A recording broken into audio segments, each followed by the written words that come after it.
வணக்கம் மக்களே. 10/2/2025 திங்கட்கிழமை இந்த இனிய காலை பொழுதில் உங்களை சந்திப்பதில் மிக்க மகிழ்ச்சி அடைகிறேன். இன்று காலையில் செய்தித்தாளில் வெளிவந்த சில முக்கிய செய்திகளும் அதற்கு பின்புலமுள்ள செய்திகளின் கண்ணோட்டத்தைத்தான் இந்த காணொலியில் நாம் பார்க்க போகிறோம். முதலாவது செய்தியாக மணிப்பூர் மாநிலம் தொடர்பானது. கடந்த 2 ஆண்டுகளாக மணிப்பூர் மாநிலத்தில் குக்கி மற்றும் மெய்தி, அதாவது பழங்குடியினர் மக்களும் இதர மக்களுக்கும் அங்கு இடஒதுக்கீடு தொடர்பாகவும் கல்வி வேலைவாய்ப்பு தொடர்பாகவும் பிரச்சனைகள் எழுந்து வருகின்றன. இந்நிலையில் கலவரங்கள்லாம் மூண்டப்பட்டு கிட்டத்தட்ட 40க்கும் மேற்பட்டோர் இதுவரை இறந்துள்ளனர். இது தொடர்பாக அங்கு கவர்னர் ஆட்சியை அமல்படுத்த வேண்டும் என்று எதிர்க்கட்சிகள் அனைவரும் கோரிக்கை விடுத்திருந்தனர். 3 மாதங்களுக்கு முன்பாக மணிப்பூர் மாநிலத்தின் புதிய ஆளுநராக அஜய்குமார் என்பவர் நியமனம் செய்யப்பட்டார். இந்நிலையில் அம்மாநில முதல்வர் பைரோன் சிங் அவர் பதவியிலிருந்து விலக வேண்டும் என்றும் எதிர்க்கட்சிகளிலிருந்து அங்கு உரிமைக்காக போராடி கொண்டிருக்கும் பழங்குடியினர் மக்களான குக்கி மக்களும் போராடி வருகின்றனர். சமீபத்தில் அம்மாநில முதல்வர் பைரோன் சிங் ஒரு ஆடியோ டேப் ஒன்று சமூக வலைதளங்களில் வெளிவந்தது. அதில் அம்மாநில முதல்வர் கலவரத்தை தூண்டும் விதமாக பேசியிருந்தார். அந்த ஆடியோ டேப்பில் பேசப்பட்டது உண்மையா என்பது இப்போது சோதனையில் உள்ளது. அதன் முடிவுகள் விரைவில் வர இருக்கின்றன.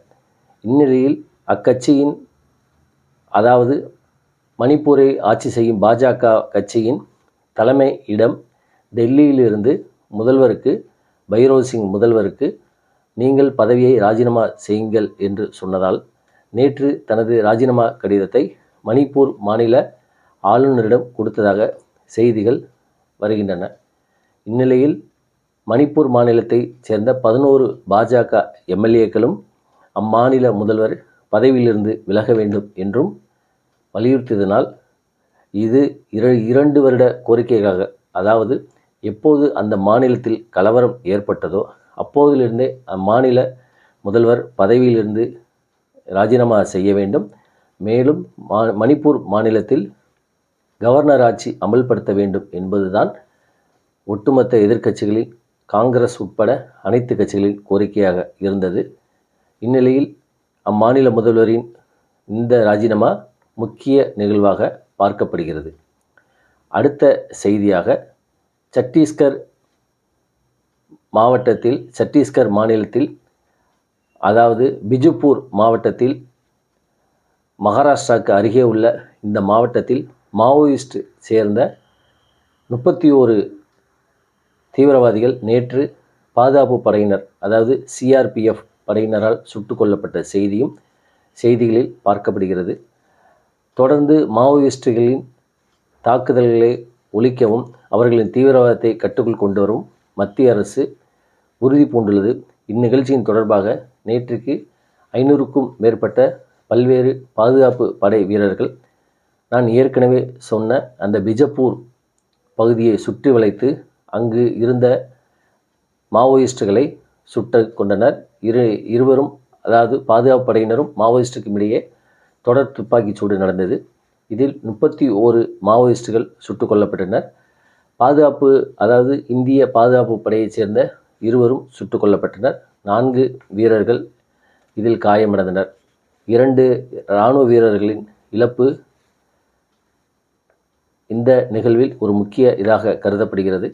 இருந்தாலும் முற்றிலும் நக்சலைட்டுகளின் அந்த தொடர் முயற்சியை முறியடிக்க வேண்டும் என்பதுதான் அனைவரின் கோரிக்கையாக உள்ளது. அடுத்த செய்தியாக, சென்னையில் ஓடும் ரயிலில் தள்ளிவிடப்பட்டு படுகாயமடைந்த பெண்ணிற்கு தமிழ்நாடு அரசு 3 லட்சம் நிவாரண நிதி, முதலமைச்சர் நிவாரண நிதி என்ற செய்தியை பார்க்க முடிகிறது.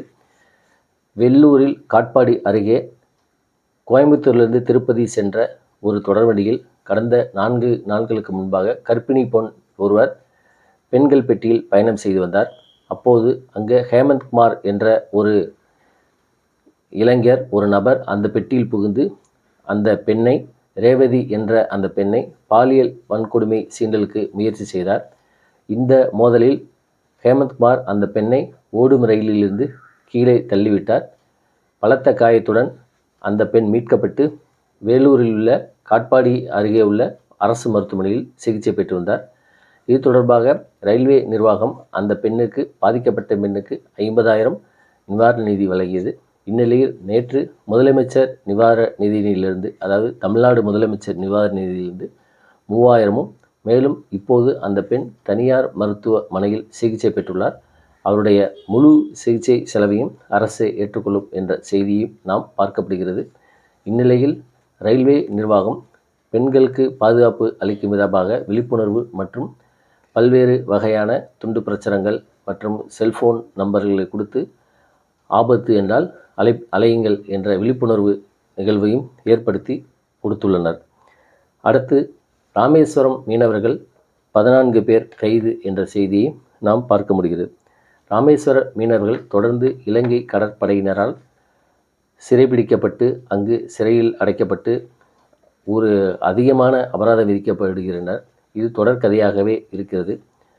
இது தொடர்பாக 2 நாட்கள் முன்பாக தற்போது பட்ஜெட் கூட்டத்தொடர் நடந்து கொண்டிருக்கும் நாடாளுமன்றத்தில் தமிழ்நாட்டைச் சேர்ந்த எம்பிகள் அனைவரும் இது தொடர்பாக கோரிக்கைகளும் குரல் எழுப்பினர். இந்நிலையில் நேற்று ராமேஸ்வரம் பகுதியில் சேர்ந்த 14 பேர் இலங்கை கடற்படையினரால் எல்லை தாண்டி மீன் பிடிப்பதாக சொல்லப்பட்டு கைது செய்யப்பட்டனர்.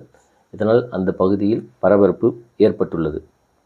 அடுத்த செய்தி, தமிழக பட்ஜெட் மார்ச் மாதம் தாக்கல் செய்யப்படும், குறிப்பாக 7ஆம் தேதி உத்தேசமாக தாக்கல் செய்யப்படும் என்ற செய்தியையும் எதிர்பார்க்கப்படுகிறது. 2025-26க்கான பட்ஜெட் நிதி அறிக்கை தயார் நிலையில் உள்ளதாகவும் இது தொடர்பாக இன்று தமிழக அமைச்சரவை கூடும் என்ற செய்தியும் நாம் பார்க்க முடிகிறது. இந்த பட்ஜெட்டில், அதாவது தமிழக பட்ஜெட்டில் முக்கியமாக அரசு ஊழியர்களுக்கு பழைய ஓய்வூதிய திட்டம் அமுல்படுத்தப்படுமா என்று முக்கியமான ஒரு கேள்வி எழுந்துள்ளது. ஏனென்றால் பழைய ஓய்வூதிய திட்டத்தை அமுல்படுத்த வேண்டும் என்று அரசு ஊழியர்கள் அமைப்பான ஜாக்டோ ஜியோ உட்பட பல அமைப்புகள் போராடி வருகின்றனர். திமுக 2021 தேர்தல் அறிக்கையில் நாங்கள் ஆட்சிக்கு வந்தால் பழைய ஓய்வூதிய திட்டத்தை அமல்படுத்துவோம் என்று கூறிய நிலையில் இப்போது தமிழக அரசு கடந்த வாரம் இந்த ஓய்வூதிய திட்டத்தை பரிசீலனை செய்ய ஆராய ஒரு குழு அமைத்தது. இதற்கு கடும் எதிர்ப்பு தெரிவித்த அரசு ஊழியர்கள் சங்கம், குழு என்றால் எங்களுக்கு வேண்டாம், அது ஏமாற்று விலை, எங்களுக்கு உடனடியாக 2003க்கு முன்பு இருந்த ஓய்வூதிய திட்டத்தை அமல்படுத்த வேண்டும் என்பதுதான் அவர்களுடைய ஒரே கோரிக்கையாக இருக்குது. இதற்காக ஜாக்டோ ஜியோ அமைப்பு பல்வேறு வகையான போராட்டத்தை முன்னெடுத்து வந்துள்ளனர். இந்த செய்தியையும் நாம் பார்க்க முடிகிறது.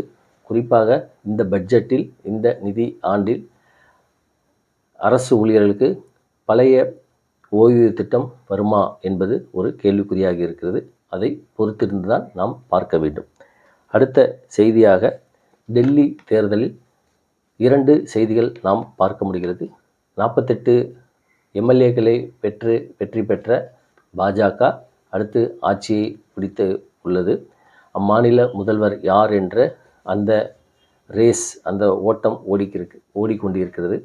களத்தில் 5 பேர் இருப்பதாக கூறுகிறார்கள். அதில் முக்கியமாக பாஜகவின் முன்னாள் ஆளுநர் சாகித் சிங் வர்மாவின் மகன் பெர்வேஸ் இந்த களத்தில் முன்னணியாக இருக்கிறார். பதவியேற்பு தேதி இதுவரைக்கும் அறிவிக்கவில்லை, விரைவில் அறிவிக்கப்படும் என்றும் கூறப்படுகிறது. பாரத பிரதமர் நரேந்திர மோடி அவர்கள் அமெரிக்கா சென்றுள்ளார். அவர் திரும்பிய பின்பு பாஜக டெல்லி மாநில முதல்வராக பதவியேற்கும் அந்த நிகழ்வு வெகு விமர்சனையாக நடைபெறும் என்றும் எதிர்பார்க்கப்படுகிறது. கிட்டத்தட்ட 27 ஆண்டுகளுக்கு முன்பு பாஜக டெல்லியை கைப்பற்றியுள்ளது என்பது குறிப்பிடத்தக்கது. மீண்டும் நாம் அடுத்த வீடியோவில் சந்திப்போம். நன்றி, வணக்கம்.